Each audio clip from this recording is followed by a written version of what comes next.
We are joined now by one of our senior counsels here at the ACLJ, and you know him as well, Mike Pompeo, who is joining us live right now. We're talking about, you currently have a new piece, right, Will, that's available on aclj.org? That's right. You have a new article up, "The American People Must Stand with the People of Cuba as They Demand Freedom." And thus far, we have seen a tepid at best support from the administration for the Cuban protesters. But what should the American response be to the situation in Cuba? Well, your point's well taken. I think tepid is actually pretty generous. It hasn't really risen to any significant level of attention. The uprisings in Cuba, the Cuban people's demands for freedom should be met with real American action. There are half a dozen things we could do. When I was the CIA director and Secretary of State, we knew how to turn on the internet in places like Iran and North Korea so we could help them communicate with each other. We could do that very easily 9 miles off of our shore. We could conduct exercises in international waterways around, making sure they knew that American power was not far offshore. This would help the Cuban people regain courage and strength when they're being oppressed in the ways that we know surely the regime is doing today inside of Cuba. We could begin to build out a set of diplomatic strategies that would encourage the Cuban leadership to say, your time has come, it's time to leave. We'll make sure you get safe exit, but we'll get you to a place where the Cuban people can have the freedom they so richly deserved. And then we should be relentless at talking about communism and its evil and all the horrors it has inflicted upon the Cuban people. And we should be doing that not only to the American audiences, but to audiences all across the world, building a coalition to support freedom for these people who want nothing more than to live their lives, practice their faith, and live outside of the tyranny that the Castro follow-on flunkies are delivering to them today. We've talked about this, that new blog that's available on aclj.org. I do want to encourage everyone, you haven't spent time on our website to do that. There's not just, we promote it to go and donate, support, and keep us going, keep the shows going, keep everything happening. But more importantly, there is great content that's provided by our team, including Secretary Mike Pompeo. And it's a great experience to go and see all. It's a brand new website also for a lot of you are getting our brand new website. So you need to take a look at that, aclj.org. Dad.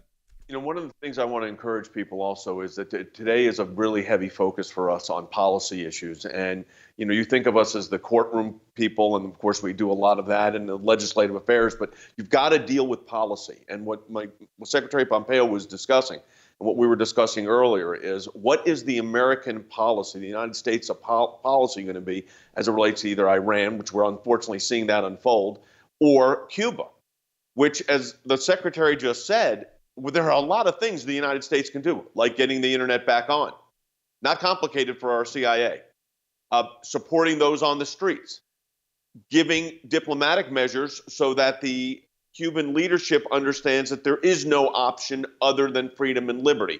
So that's the one thing. I wanted to go back on that, Mike, with you, because we always talk about Iran is the great exporter of terrorism. The United States tries to export freedom and liberty, but this is 90 miles away from our border. We have this situation, and what are the next best plans that should be put in place as it relates to Cuba? So, Jay, your point's very well taken. We made very clear to the regime that we would impose enormous costs on them. We declared them a state-sponsored terrorist, something I did as Secretary of State. They are exporting terror in the same way the Iranians are.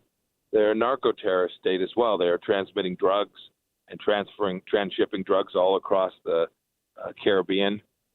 We have real costs that we can impose on the Cuban leadership, but we can give them an escape hatch, and we have to make absolutely clear this game is over.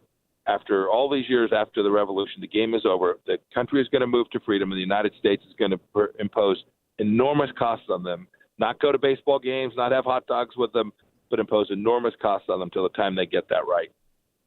So what is the theory? I mean, you were running the CIA, you were the Secretary of State. What is the possible thought process that the Biden administration can be doing right now as they implement this non-engagement strategy? This is no comment strategy with regard to Cuba. What is it they're thinking could happen here that would be beneficial to the Cuban people or the United States by doing nothing?